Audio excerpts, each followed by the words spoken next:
আসসালামু আলাইকুম রহমতুল্লাহ বরকাতুহু।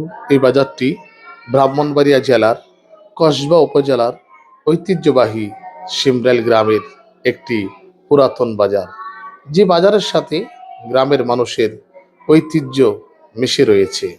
সকালে পূর্ব দিগন্তে ভোরের সূর্য উদয় হওয়ার সাথে সাথে নানা শ্রেণী পেশার মানুষ এই বাজারে এসে তাদের প্রতিদিনের নিত্য প্রয়োজনীয় জিনিস কেনাকাটা করে থাকেন। এই বাজার থেকে মানুষ তাদের কেনাকাটা করে প্রতিদিনের খাবারের চাহিদা তারা মিটিয়ে থাকেন।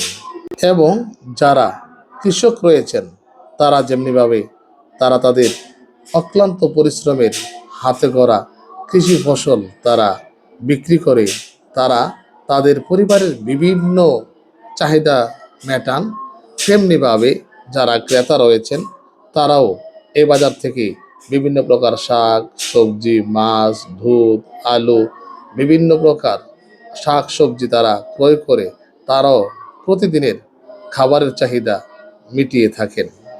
সকাল হলেই দলে দলে মানুষ ব্যাগ হাতে করে নিয়ে বাজারের মধ্যে উপস্থিত হয় এবং তারা তাদের ইচ্ছা অনুযায়ী তাদের পছন্দ মতে তারা কেনাকাটা করে থাকেন। সকলে ভালো থাকুন, সুস্থ থাকুন, সকলের সুস্বাস্থ্য কামনা করি আজকের মতো এখানেই। আসসালামু আলাইকুম রহমতুল্লাহি ওয়া বারাকাতুহু।